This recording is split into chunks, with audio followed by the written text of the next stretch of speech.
This Mother's Day, surprise Mom with flowers and a piece of jewelry from S.E. Needham Jewelers. Choose from a large selection of birthstone, silver, and diamond jewelry. Or you may find something special for her in our family jewelry collections, or an S.E. Needham gift card may be timely. With any purchase of $49 or more, you'll receive a spring bouquet of flowers. Come shop today, open 10 to 7. For the people and occasions that matter most, S.E. Needham Jewelers, middle of the block, at the sign of the clock. Tuning in to the high school football game, monitoring the incoming storm, catching your favorite talk show. These are just a few of the reasons more than 80 million Americans depend on AM radio each month. And did you know AM radio is the backbone of the emergency alert system, keeping the public safe in dangerous times? No matter what the reason, News Talk KVNU is here to serve you. Text AM to 52886 and tell Congress we need AM radio in cars. News Talk 610 AM 102.1 FM KVNU. It's time for the Garden Guide with your host, Mark Anderson from Anderson Seed and Garden. New research suggests that people are more likely to eat vegetables if they have a tempting name. What would life be without homegrown tomatoes? Only two things that money can't buy, and that's true love and homegrown tomatoes. From gardening to landscaping. Today we are going to try and create garden eyebrows. Kind of like the flowers are sprouting directly from your hair. That makes sense. Phone lines are open at 753-KVNU or 800-369-KVNU. Kind of like eating vegetables. It's the Garden Guide, now on KVNU 610 AM and 102 FM. Good Saturday morning. It is time once again for the Garden Guide here on News Talk KVNU with our host, Mark. You're here. I am Mark here. I am here, and spring is finally here as well too. So, yeah, it's been some great weather the last couple weeks. We've been able to get outside, get the garden tilled, get some things planted. Flowers are coming in. This week is the first time where I walked out into the greenhouse at the store and actually felt like spring was here, because it's like full of flowers, full of vegetables. There's perennials all over. There's trees and shrubs everywhere. The roses finally came in. It's just it finally feels like spring. It's kind of nice. As far as the last frost of the year, because we have not, the coldest temperature we've had since May 1 here at the station anyway, 36 degrees. Yeah, we have not had frost in May yet. And I think our last frost was around the 27th, 28th of April. And that does not happen very often. So the likelihood of us having another frost is fairly high. It's fairly high. So usually it happens around the full moon. So I'm not sure when the full moon is this month. I'm not sure. We'll have to look it up and see. But it's usually around the full moon. And our average last frost here in Cache Valley is the 20th to the 25th of May. So we've got 2 weeks really to kind of keep an eye on things. And last year we had frost in the valley the first couple days of June. And so it wasn't like throughout the entire valley, but there were pockets of frost last year, the first part of June. So we're not out of the woods. We're not out by of the any woods means, yet. Yeah, not out of the woods yet. So we could definitely talk about frost protection on the show. I know that like every other person that's coming in the store is asking about either weeds, or every other person that's coming in is asking about voles. So we'll talk about weeds. We'll talk about voles. It's time to start preparing for fire blight, because the apples and the pears are starting to bloom, and so we need to protect those from fire blight. So we can talk fire blight today on the show as well too. Fertilizing the garden. I've got so many people coming in. They're like, "Hey, I really need to fertilize my garden. My vegetables did pretty well last year, but I think it's time to really fertilize." So we can talk a little bit about fertilizing gardens as well too. And it is Mother's Day weekend, so please don't forget about Mom. And we've got some great options at Anderson's for some great last minute mom gifts.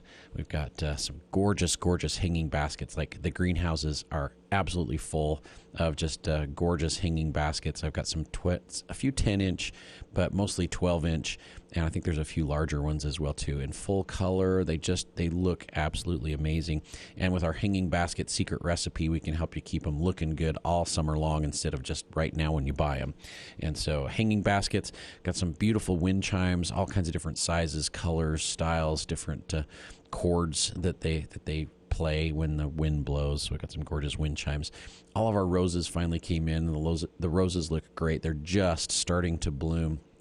So lots of nice color on the roses, and some great options to choose from. I think we've got about 450 roses, and roses got hit really hard this year. So that's probably another thing we should talk about on the show today, if we've got time, is how to get your roses looking better and get them perked up, because a lot of damage with the cold weather and with the excess snow that we had all winter. Roses are looking kind of bad. A lot of shrubs just kind of got beat up. A lot of sunburn on evergreens. That's what happens when you have snow on the ground for 5.5 months. Yeah, we discovered our perennial plants, our big pots out in the front of right in front of our front porch that was just buried in snow. And they did pretty good, although one of them, the wire stand that it was on, it's completely bent over and sitting on the ground. But at least the pot didn't break. So that is good. That's good. Happy for that. Just some odd damage. Like a lot of the trees in my yard are all leafing out, and they've got blossoms on them and are ready to go. And I've got a few that are just struggling to move. And they're looking at you saying, "Are you sure the snow's over?" Yeah, it's really odd. And some of the trees that are not looking good are some of the hardiest ones that I've got, and the ones that are blooming and looking great right now are the ones that are the least hardy in my yard. So it's like, go figure. And it's like just can't figure it out. So roses are looking great. Got a really good option for Mother's Day, and we've got lots of gardening hats and gloves and tools and all kinds of things that would be helpful for those mothers out there that love to garden. And we found that moms really don't like to weed too much in their garden. Sometimes a little bit of weeding's pretty good. We've got some really good weed control options that, it's not like the most might be good exercise, but it's a very thoughtful gift, but it's not like the most heartwarming. Yeah. Kind of like buying a vacuum cleaner. Yeah, here, Mom, here's a bag of Cazeron. You will never have to weed your raspberries again this year. Very thoughtful, but maybe not the. Maybe, yeah. maybe put a little more thought into that. The emotionally attached gift that just keeps on giving. So you never know. So a lot of great things happening at Anderson's this weekend. So it's Mother's Day weekend, but the greenhouses are completely full. We've got all kinds of vegetables, lots and lots and lots of varieties of tomatoes to choose from, even though it is a little bit early to plant your tomatoes. Lots of varieties of peppers. We've got a bunch of different vegetables, whether it's cucumbers or squashes or melons or pumpkins. But our north greenhouse is just slam full of flowers. In fact, somebody came through yesterday and they had a cart full of marigolds of different colors, and it was so beautiful. She was just like walking through the store and just carrying this basket of color with her as she went. It was like I couldn't help but stop and visit with her because they just looked so great. So lots and lots of flowers. Shrubs are in. All the bare root trees are pretty much potted up. We had to pot all the trees up. They were starting to leaf out, but I do have some bare root grapes still. Grapes look really good. In fact, somebody came through the checkout yesterday, had a bunch of grapes in his hand, and lots and lots of new roots growing on those. Leaves are coming out. The grapes looked really, really great. So bare root grapes. I've got some bare root blackberries and some bare root blueberries as well too, maybe some currants as well. So a little bit of bare root stuff, but we're gonna have to probably pot those up this week as well too, because the weather's gonna get a little bit warmer. And then all our trees look gorgeous, and flowering trees look amazing. So you just gotta come in the store and see what's happening. Seed line, we had some big lines yesterday, but we moved through really quickly. So don't expect to stand in line too long at the seed counter. We've got enough people there that we're keeping the line moving. So it's time for seeds. It's time for plants. It's Mother's Day weekend at Anderson Seed and Garden. And we've got lots of things we can talk about on the show today. So please call in with your questions or comments. 753-5868, KVNU or 1-800-369-5868. And yeah, Bill and I are here. We're ready to answer questions. And today's first day of the Gardeners Market in downtown Logan. Is it the first day? I think it is. I wasn't sure if they were starting on time or if they were going to push it back a little bit, because I know nobody's got really a lot of stuff happening in their garden yet. Even if even if you planted your lettuce and your spinach like last year, nothing's really popping up too much. Maybe some garlic, some onion plants. Might have a few things like that over there. So I don't know. I drove down this morning, but I didn't drive past the courthouse. The courthouse. Yeah, so I didn't. So I didn't look to see if that was happening or not. So, but yeah, phone lines are open. We'd love to have you call in with questions or comments. 753-5868, 753-KVNU, or 1-800-369-5868. So at the top of the show, I mentioned fire blight, and while the apples and the pears are just starting to bloom, this is the time we need to do some preventative spray for fire blight. So last year we saw quite a bit of fire blight in apples and pears, crab apples, flowering pear. It gets into pyracantha. Sometimes it will get into raspberries. It definitely gets into cotoneasters. So there's quite a few shrubs and trees that fire blight is they're susceptible to it. And when we have cool nights and warm days and high humidity and a lot of rainstorms kind of kicking through, which is what we've had so far, that's when the fire blight really starts to spread. And so the best way to prevent fire blight is to spray the trees with either streptomycin sulfate, which is like the the Fertilome fire blight spray, so streptomycin sulfate, or copper-based fungicide like copper soap would be really good. There's some really great bacterial fungicides out there as well too, like Fungicide 5 from Fertilome, brand new fungicide. It's a biofungicide. It works on diseases and like fungal diseases as well as bacterial diseases. Very safe to use right up to the minute you're going to harvest. It's non-toxic for people, but very, very effective at controlling all kinds of diseases. So the Fungicide 5 from Fertilome is a pretty amazing product, and you can use any of those. But our go-to for fire blight is Garden Foss. And the Garden Foss is, again, very, very low toxicity for people, very effective on diseases, and it works systemically on the plants, and it works on fire blight. So it's one of the very few systemics out there that works on fire blight. So you can spray your trees when the leaves are starting to come out. You can spray the blossoms with it to prevent the bacteria from getting into the tree in the first place. Or you can actually treat the trunk of the tree with the Garden Foss, and you put it on a little bit heavier that way. Usually we're half and half water and Garden Foss. Apply it to the trunk. Make sure and get a surfactant in there, like a spreader sticker or basil oil blue to get it to penetrate in through the bark. And then once it's inside the tree, it'll spread through the tree, and it'll stop the bacteria from spreading from the inside out. So we definitely recommend that you gather up all the leaves from last year so that bacteria is not hanging around. You want to prune out all the parts of the tree that have been affected, that have been damaged. Try and get rid of those so that you don't have bacteria that's on the tree still left over from last year that's going to ooze out of some of those cankers. So make sure and prune 6 to 8 inches back past the last visible damage on your trees. So you want to prune fairly aggressively and fairly heavily. And right now is the time when you're pruning, you want to make sure, if you're pruning a tree that has been infected with fire blight, to sterilize your pruners between each cut so you don't pick up the bacteria on your pruner and spread it to another part of the tree that you're pruning that maybe didn't get infected last year. So bacterial infections are difficult to get under control. That's why the Garden Foss is so helpful with doing that. So prune, clean up, spray with Garden Foss, or treat the trunk with the Garden Foss. If you treat the trunk, it'll last about 2 to 3 months. So it'll get you through the whole early part of the season when fire blight will spread aggressively. And so that trunk treatment's very effective one time.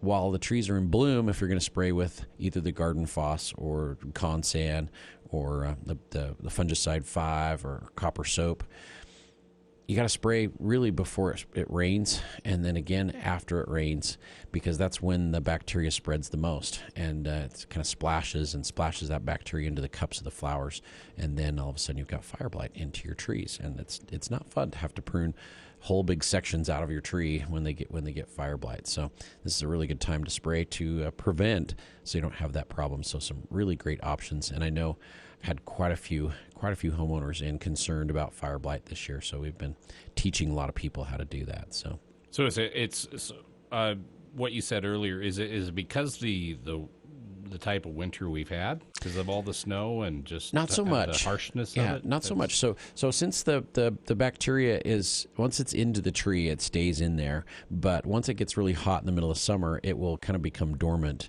and it will slow down. So it'll stop doing damage to the tree. So if you do some pruning and get a lot of that out, then you can have a bacteria-free tree. But the trees that are infected, they'll get little cankers on them, on the bark. And when those cankers split open in the spring, when the sap starts to flow, then the sap kind of globs out of those cankers, and there's bacteria in that sap. And so then when it rains, it hits that sap and it splashes, and then it splashes the bacteria around. And where the infection can happen is right in the blossoms. And so once that bacteria gets on the blossoms, when it rains, it'll push the bacteria into the cup of the flower, which will get into the tree at that point.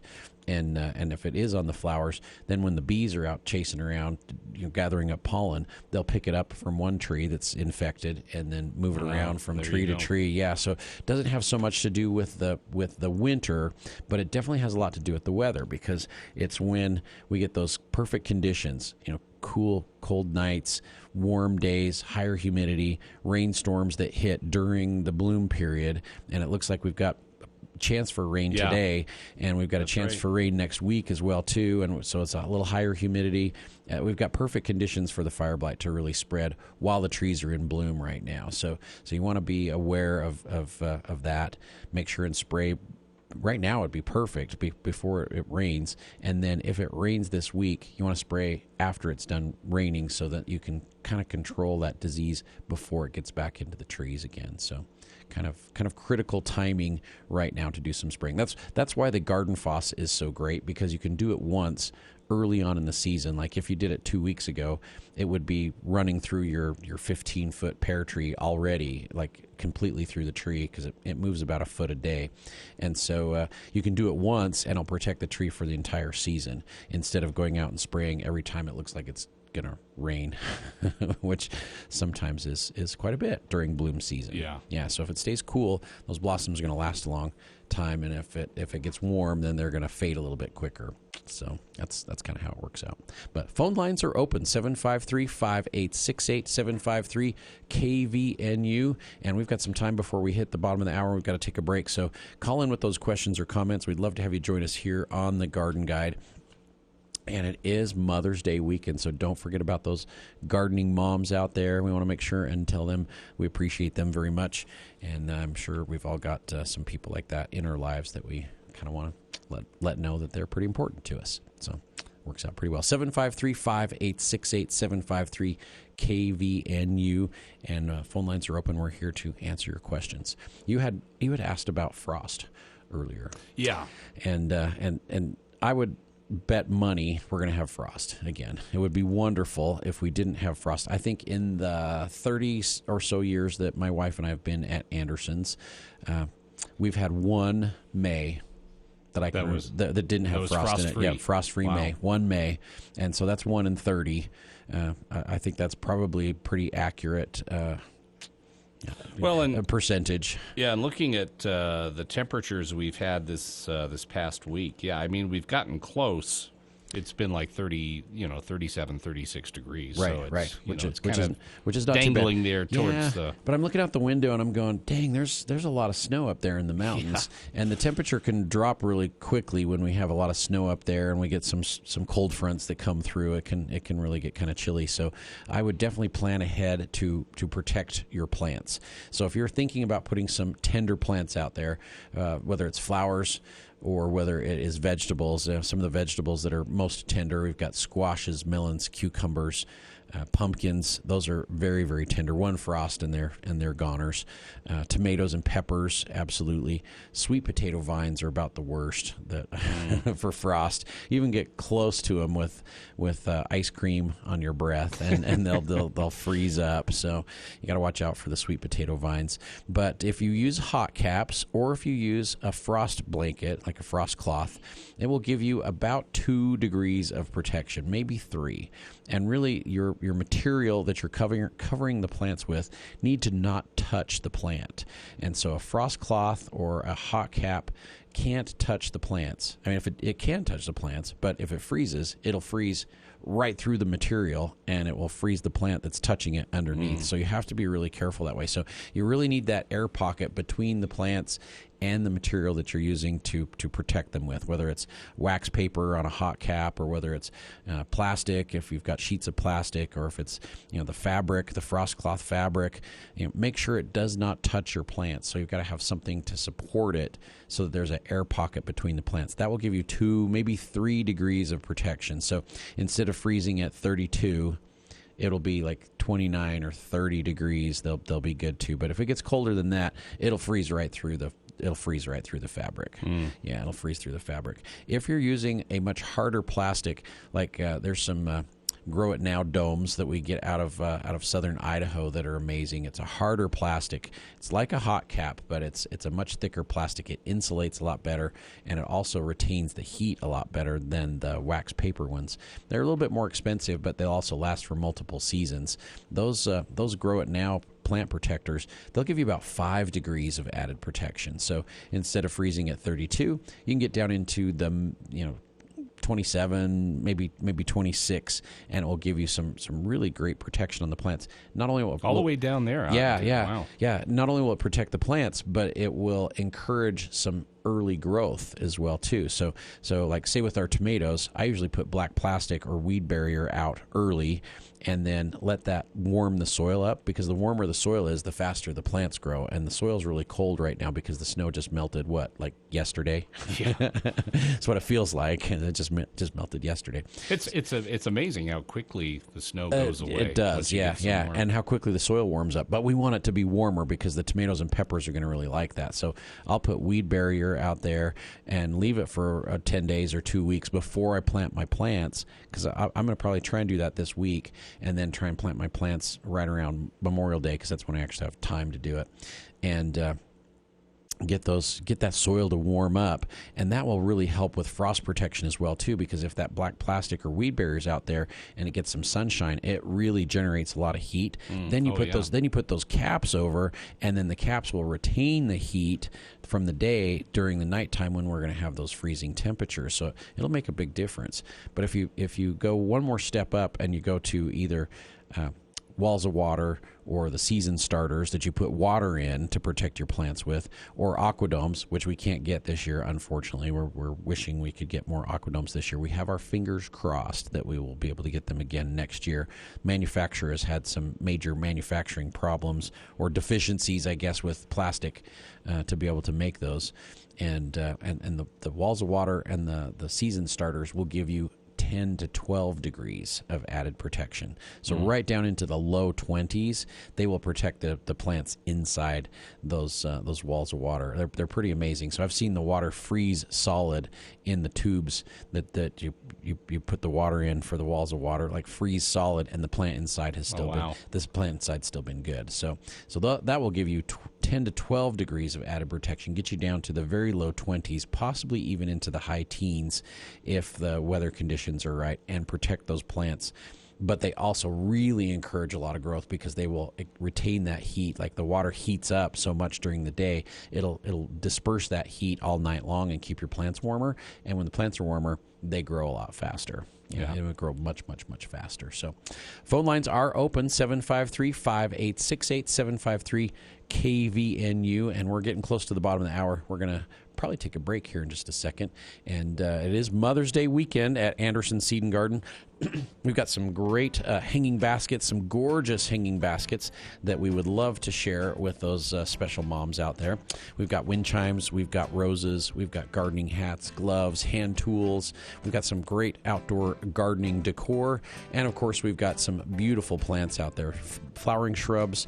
We've got just brought in some mandevilla and some bougainvillea from California, and there should be some citrus plants as well too, some lemons and some oranges and some limes that came in on our shipment on, I think it was Thursday that came in. So pretty exciting things happening at Anderson Seed and Garden. The greenhouses are full. We've got all kinds of tomato plants. My tomato plants are coming along quite nicely, too. So if you haven't been watching some of our feeds on social media, especially on Instagram, you will notice that I started some tomato plants exactly 4 weeks ago. We just transplanted them into 4-inch pots, and they are approximately 8 to 10 inches tall. They look amazing, and they'll be ready to transplant out into my garden in 2 weeks. They will be perfect when it's time to get out there and plant tomatoes in my garden. So great time to get outside. Wonderful time to come into Anderson Seed, see what we've got. The parking lot is full of plants. The nursery area is full of plants. In fact, sometimes it's hard to find a parking spot in our parking lot because there's so many plants out there. But we've got that overflow parking lot out into the public parking behind Anderson's. That there's plenty of spots for people. So great time to come in. I know Bill's going to be coming down and get a hanging basket today. So. Yes, and hang out for a while. Yes, and hang out for a little while. So we're going to take a short break. Call in with those questions or comments. We've got 2 people on the line. We're going to pick them up right when we get back. 753-5868, 753-KVNU, and we'll be right back in a few minutes right after these messages.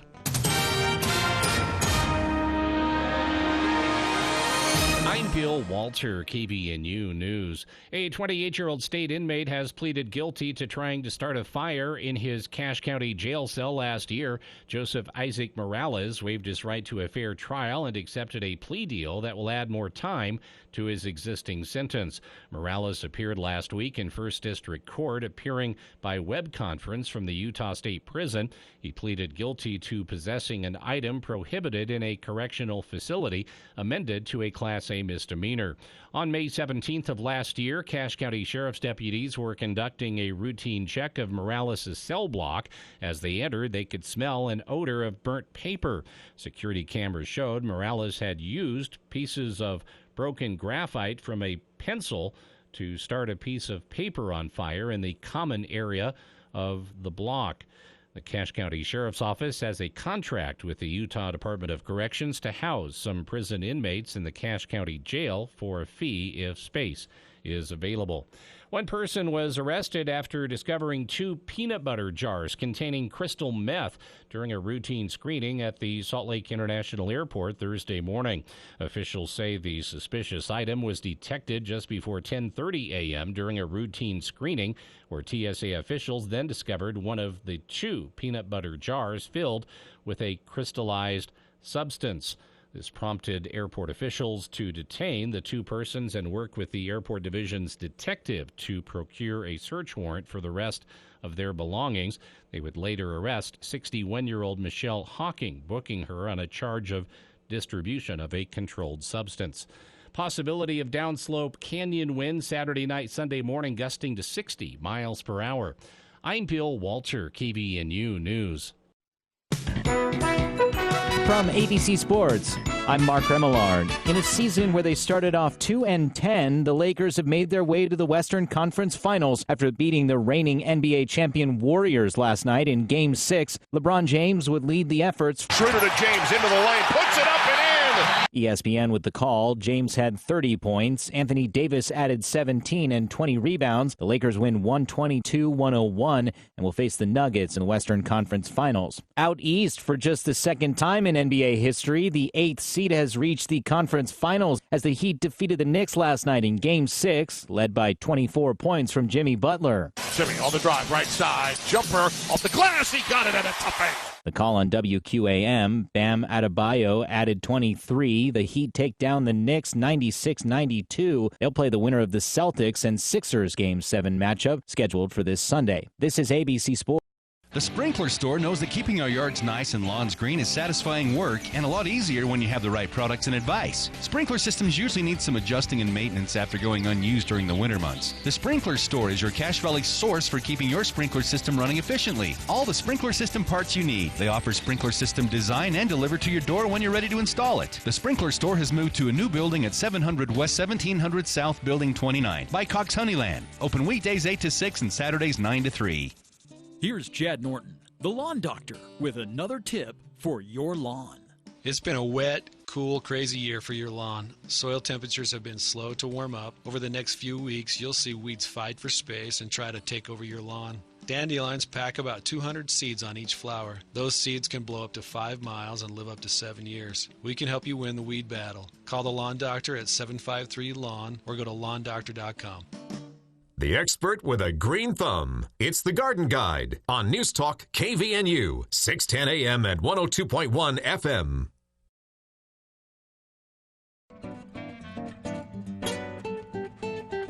Good morning and welcome back to the Garden Guide. We are here answering your questions. I'm Mark Anderson with Anderson Seed and Garden, and it's a Mother's Day weekend. A lot of great things happening at Anderson Seed and Garden, whether it's flowers or hanging baskets or roses or vegetables or trees. Got some just beautiful flowering trees in the parking lot right now that are in full bloom. I think there is a Showtime crabapple that is this gorgeous, gorgeous dark pink that's in full bloom right now, and our spring snow crabs are blooming, and I think profusion are starting up. So just some beautiful trees. All of our trees on Center Street were in full bloom earlier, and they looked amazing.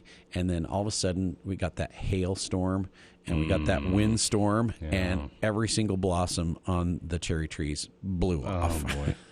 I think we got to enjoy them for like 4 days, and then just like, whew, they were gone. They were gone. And usually it's like last year, I think, since it was cool and wet through the latter part of April and into May, because they started blooming on about the 15th of April last year. They lasted for almost like 2 weeks. The blossoms lasted for a long time. Yeah. This year, 4 days. And it looks like our trees right out here in the parking lot here at the station. Just getting going, yeah. So if you drive around town, you get to see all the flowering trees. It's beautiful. And you look at the foothills of the mountains, and the green is starting up. I mean, the snow has just melted, and so it's not really been that green. It's been kind of white. Yeah. And it takes a couple of weeks after the snow melts for everything to start everything's kind of matted down green at first. up. Yeah. So we're going to have like an absolutely gorgeous latter part of May, because everything's going to be just like green and beautiful if it's not covered with water.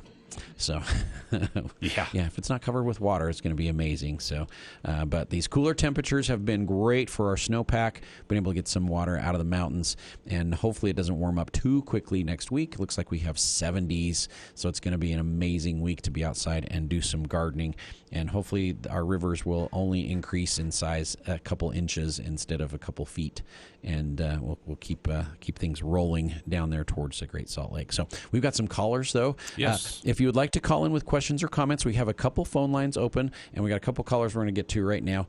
753-5868, 753-KVNU, or 1-800-369-5868. Okay, and who's up, Bill? First up, we have Marilyn. All right. Good morning, Marilyn. Welcome to the Garden Guide. Hi, good morning, Mark. Thank you. We just had our lawn thatched, and we're going to have, do they call it plugs? The little aerated. Aerated. We're going to have it aerated. And I have in the back of my head that this is a good time to plant some grass seed that is very hardy and requires less water. Absolutely. And can you give me an idea of what it seems like there's lots of different kinds and different names. There are. And we put some in, a little pack of seed in a couple of spots that were we had to kill the ground because there were some bad weeds in that the lawn doctor it didn't respond to it. Sure. And the grass did very well, and then it's absolutely dead this spring. So I'm just wondering, first of all, what could have we done or should we have done? And then what do you recommend for doing a whole lawn? Great questions. So if you've power raked already, usually what we'll suggest is mow it really close and get that grass down short to start the season off with. And then if they're going to come and aerate, you want to overseed after you aerate, because when they aerate, they're going to pull the plugs out, and it's going to leave little holes, and there's nothing growing in those holes. And so what you can do is you can overseed right then, and the seed will fall down into the holes, and then you'll get new grass coming up in those holes. And so instead of weeds popping up in those holes, which can happen sometimes after you aerate, you'll have new grass coming up in there. And there's some really great varieties of grass. So really your timing is perfect to get the aeration done and then to overseed. It just doesn't get any better than that, Marilyn. So your timing's like perfect. Oh, wonderful. Yes. And so what we're recommending right now is there's some turf-type ryegrasses that are very drought tolerant. They're insect and disease resistant, very dark green, and it's a soft bladed grass. It's about the same width as a Kentucky bluegrass. So I have a blend in a part of my lawn that's a blend of Kentucky bluegrass and this turf-type rye, and it's gorgeous. It's dark green, never gets affected by bugs. I don't have to water it as much. It stays really green and nice. It's really a beautiful grass. There are more drought-tolerant varieties, which would be like into your dwarf tall fescues or your turf-type tall fescues. They are a little bit coarser blade, a little bit thicker grass, not as soft to walk on like a Kentucky bluegrass or a ryegrass, but very, very resilient. So it can handle a lot of abuse. It can handle a lot of traffic. It can handle full shade or full sun. And the roots on the tall fescue will get 3, 4, 5 feet deep. And so they really go down deep looking for water. And so it's a very, very resilient and drought-tolerant grass. And so that's in our Marks mix. So our Marks mix is a blend of turf-type fescues and turf-type ryes. And it's a beautiful dark green grass, but it is a little bit coarser and not quite as soft to walk on barefoot as say, our bluegrass ryegrass mix. But I can get away with watering it half as much as the rest of my lawn, and it will still stay green throughout the hot, dry part of the summer. So where you have existing turf, which I would suspect is Kentucky bluegrass, I would recommend that you do a bluegrass rye mix like our Colorado Premium would be wonderful, because it has some more drought-tolerant bluegrasses in it, as well as those rye grasses, and it's going to blend in very, very nicely with your existing grass. Now for the damage that happened over the winter, there's been a bunch of things that we've had to deal with, and there's been snow mold.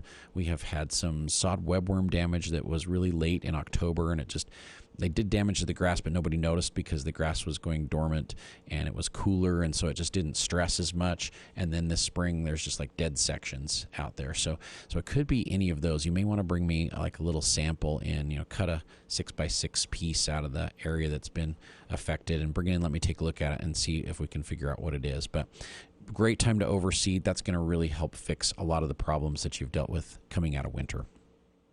Fantastic. Thank you. Thank you so very much. I really appreciate it. You are so welcome, Marilyn. Anytime, and you have a wonderful Mother's Day. Oh, thank you. You're so welcome. Thank you. Bye-bye. Bye-bye. All right. Bill, who's up next? Charles. All right. Good morning, Charles. Welcome to the Garden Guide. Good morning, Mark. I'm kind of a lazy gardener, and I have my store with my elevated planter boxes that I did last year, and I put in those wonderful sweet potato vines. The sweet potato vines, yes. And I'm gonna do it again. They were so remarkable and unbelievably beautiful and easy to take care of. Yes. Being a very lazy gardener, last fall, I put a bunch of bulbs in the planter, and they're just radiant and beautiful. Well, I know they're going to die eventually, and I'm wondering, do I have to dig out those bulbs, or can I just be lazy and leave them in and they're going to come back every year? And if I do have to dig them out, what do you do with the bulbs? I just need your advice. Yeah, you could do it either way. So if you decide to take them out, they will probably last longer, and the size of the bulb will stay a little bit bigger. And what you want to do is, once they're done blooming, cut the flower off, not the whole stem, but just the flower. So just cut the flower off, and it will get that flower gone, so it won't set seed, which would pull strength from the bulb. But leave the stem and the leaves up, and then when the stem and the leaves kind of start to die down, the strength that's in the stem and the leaves is going to go back into the bulb and feed the bulb. And then you can trim those dead leaves down right to the bulb. Usually leave like an inch or two. Well, I guess if you were going to pull them out, you would leave those on. And when they kind of start to die down, you can dig the bulbs up with the leaves and the stem left on them, and put them in a cardboard box or a bushel basket, and then just put them in a cool, dry spot for the summertime, and we'll just store them there for the summertime. And then in like October, early October, we'd pull those back out, break the tops off, replant the bulbs. But if you want to leave them in the ground, what you can do, we're going to do kind of the same thing. Cut the flower off, but leave the stem and the leaves up, and then wait for the leaves and the stem to kind of die down, which might be the first week of June. You might have to leave them for a little while, and then cut them off right down to the ground, and then you can plant your annual flowers and stuff in around them and just leave them in the ground that way. And that's kind of what I'd like to do, because I am really lazy and I'm getting a lot of bang for the buck. Don't cut yourself short, Charles. Don't cut yourself short. So. Oh, it looks so good. I was so stunned this spring that my planter box just filled with tulips. Yeah. I didn't plan on it. I thought I'll just stick these in before the snow comes, and wow. Yeah, it's not called lazy, Charles. It's called time challenged. You are time challenged, not lazy. There we go. Okay. Well, thank you so much. You're welcome. And on the sweet potatoes, don't plant them too early. We're gonna wait until it really looks like it's gonna stop freezing, and before we put those out, because they don't like even getting close to frost temperature. So be careful with those guys. I made that mistake last year, and I had to keep covering them and covering them. Oh, yeah. A couple of them barely made it, but all the rest made it because I was really careful. But what a pain! Yep. Be careful. I think I'll wait till it's a little warmer. Yep. And they just grow so quickly when it warms up. They will catch up to the ones you planted in early May. The ones you plant in the second week of June will catch up to the other ones. So. Exactly. Yep. Yes. You got it. Thank you. Thanks so much for calling, Charles. All right. Have a great weekend. Bye. All right, we've got phone lines open if you'd like to call in with questions or comments. We've got about, not quite 15 minutes left here at the Garden Guide, 753-5868, 753-KVNU, or 1-800-369-5868. And Marilyn brings up a good point. It was a great time to overseed, but we also have lots and lots and lots of weeds in the lawn right now. So as you drive around, you see lots of dandelions popping up, and I see morning glory, and I see all kinds of lovely weeds that are getting going. So this is prime time for controlling those weeds in your turf without damaging your grass. And if you can overseed with some new grass seed after you control the weeds, then you will have fewer weeds coming up in those spots. So that's a really great time once you really get some good weed control to make sure and throw some new grass seed out there, because it'll take the place of the weeds, so you don't have the weeds come back again. So there you go. Kind of nice to do. So where we're having cooler temperatures, especially at night, a lot of your broadleaf herbicides will not work in cooler temperatures, but weed-free zone from Fertilome will. And so the weed-free zone works in temperatures as low as 45 degrees during the day, not nighttime temperatures, but 45-degree daytime temperatures. It's going to work up to about 90 degrees. And so perfect timing for doing either the weed-free zone liquid or the weed-free zone weed and feed granular that has fertilizer in with it, and it'll get morning glory, it'll get wild violets, thistles, mallow, clover, dandelions. It works on all the broadleaf weeds. In fact, I usually tell people it kills everything except grass. So you can use it on your lawn.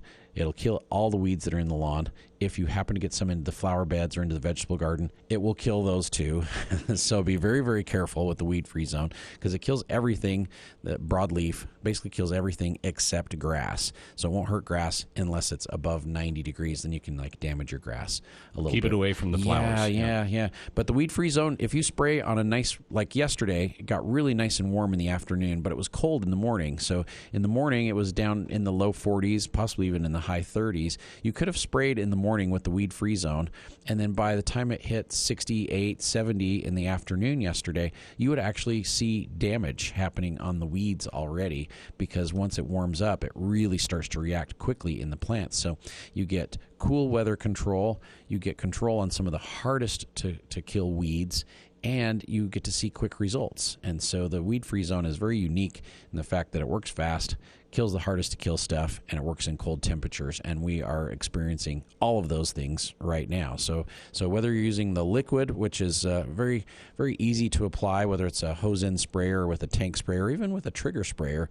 the weed-free zone will do a great job on all your hard-to-kill weeds without damaging your grass. But if you decide to do a weed and feed, there's some tricks that make your weed and feed much more effective. So you can fertilize and use the weed-free zone at the same time with the weed-free zone with fertilizer. So you want to put it on when the grass is a little bit damp, and it's really best if you can mow a couple days before or wait after you've applied it and mow a couple days after. So you want the grass and the weeds to be a little bit taller, a little bit longer. So don't do it like immediately after you've mowed, but wait a few days. And then the grass needs to be damp. You want to apply your fertilizer. Try and do it as evenly as possible over your turf, and then leave it on for 24 hours. After the 24 hours, then you want to water it in. And so you don't want it to stay on longer than 24, maybe 30 hours at the most, because it can start to burn your grass if it gets too warm. But we need the grass to be a little bit damp when you apply it so it will stick to the weeds, and then you'll get better control on the weeds. So if you apply your weed and feed or your weed-free zone with fertilizer and you water it immediately afterwards like you normally do with the fertilizer, it won't kill any weeds. It just washes it off of all the weeds, and the fertilizer will work amazingly well because it has a great slow-release nitrogen with some iron and some sulfur in there to really green your lawn up. But if you're trying to kill weeds, it needs to go on wet. It needs to stay on for 24 hours, and then you want to water after that. So you got to be timing has to be right, weather has to be cooperative, conditions have to be good, and that's how to get the weed and feeds to work properly. But if you do the liquid, it's a lot more forgiving. You can just put it on, and if it rains an hour later, it's still going to kill the weeds. It's still going to kill the weeds because it works really fast. I think the plants will pick it up super quick. And seriously, in sometimes 6 hours, 8 hours, you'll see the weeds curling up and starting to die. Even weeds as difficult as morning glory with the weed-free zone.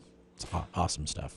Now, earlier you mentioned fire blight, could problem this spring and summer. Yes. Because of the harsh winter we've had and all the moisture, as far as any insects or bugs that could affect plants out there, is that going to be more of an issue, do you think, because of the all the moisture we've had? I think it's a possibility. So, I know they're worried about mosquitoes. Yeah, mosquitoes. Water. Mosquitoes are going to be bad. We have not really dealt with mosquitoes the last 4 or 5 years that I can think of. We just really haven't had big outbreaks of mosquitoes. We're going to have a lot of mosquitoes this year, but right now we're seeing that all the insect life cycles are pushed back 2 or 3 weeks, just like the trees and the flowers and everything. I mean, tulips have been slow to come up, and everything is late, and so outbreaks of insects are going to be late as well too. Seen a few box elder bugs. Yeah, box elder bugs are coming out. The winter doesn't affect the box elder bugs. Seems like they're active the entire year, so it doesn't really matter. But we just got ladybugs, praying mantis, and lacewings in yesterday, and so we've got beneficial insects that just came in. So now's a great time to get those and get them going because the leaves are coming out on the trees. We're going to see probably a big outbreak of aphids in the next week or 10 days. I just can kind of feel it. It's okay. Aphids are going to go crazy because all of a sudden there's a food source out there. It's warm, and we get 70-degree temperatures. The aphids are going to go crazy. Grasshoppers, that's going to be into June before I think we see grasshoppers. It's going to be into June because the soil's so wet and cold. Those eggs aren't hatching, and we're not going to see grasshoppers for a while. And so even if we can get Nolo bait, hopefully it's going to be the end of June. It won't be too late, because they're going to be so slow coming out this year. We're going to be treating grasshoppers in June into July instead of May into June like we did last year. So last week we talked about the water checks that USU is performing this year, and they are free. I have coupons at the store. If you would like to get a free water check from USU Extension, they will come to your house. You can set up an appointment online. They will come to your house. They will check your sprinklers, make sure they're operating properly, make sure they're putting out the right amount of water.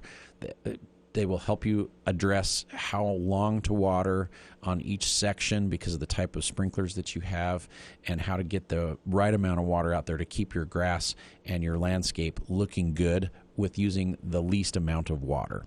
And so and make sure they're directed right, so you're not watering the driveway. Exactly, and help you figure out where you might need to adjust, maybe add, maybe like prune some shrubs. They will be very thorough in helping you assess how your sprinkling system is working and how best to utilize your water through the hot, dry part of the summer. And so this is a free service. They have many appointments available, and we really want to get word out there that USU Extension is here to help you find ways to save water in your landscape and money and be more efficient with your water, and they're going to come and do it for free. And so if you come into the store today, please ask for me. I would be happy to give you a coupon that will give you all the information that you need to set up one of those appointments. And we want to overwhelm the Extension with opportunities. I mean, this is a great way to save water and be an active participant in water conservation, which is still important. This past winter, notwithstanding, but still keep your yard looking great. Yeah. So they're going to help you figure out how to use the least amount of water to really keep your yard looking good. Because for the most part, we all water way too much. We use way too much water, and our plants would probably do better if we didn't baby them so much, and especially our turf.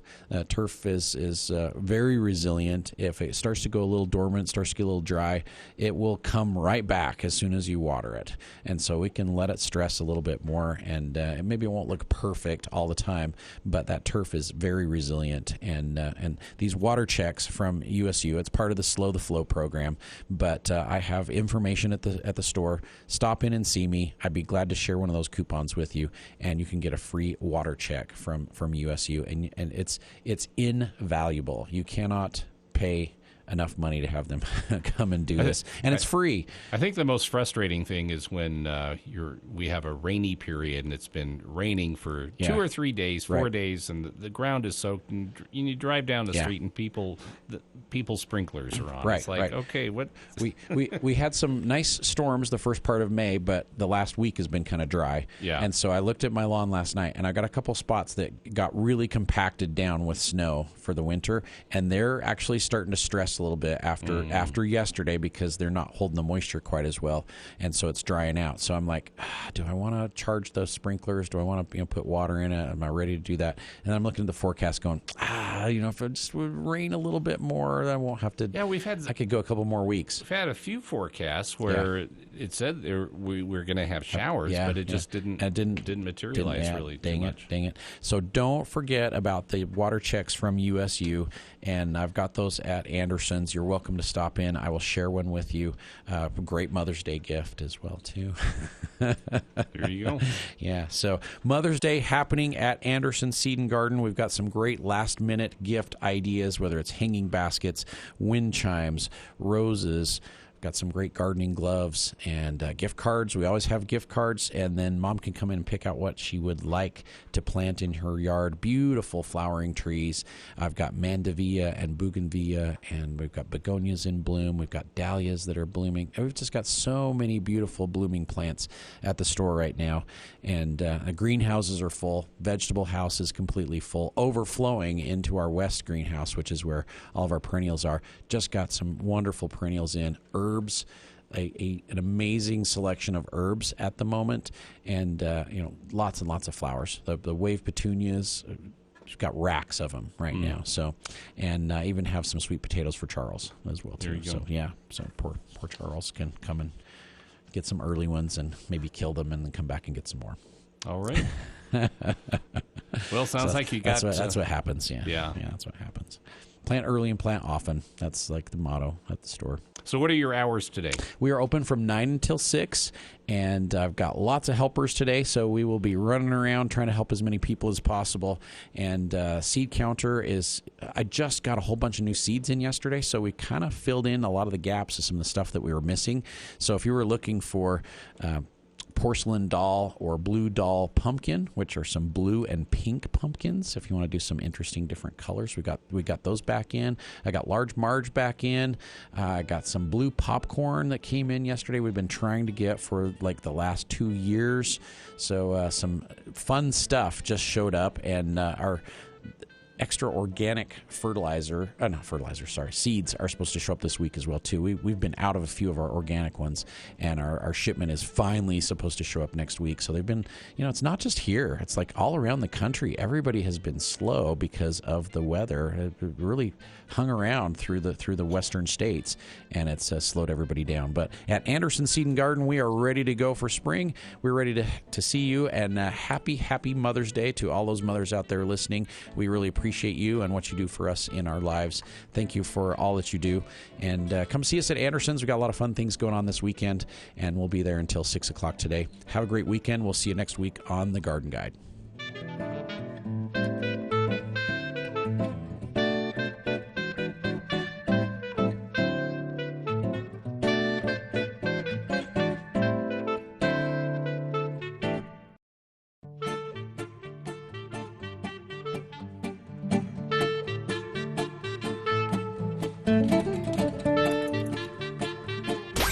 When it's happening in Washington, when it's happening on Wall Street. That's the reason why we're going to continue, because I believe there is a cause here. News Talk KVNU.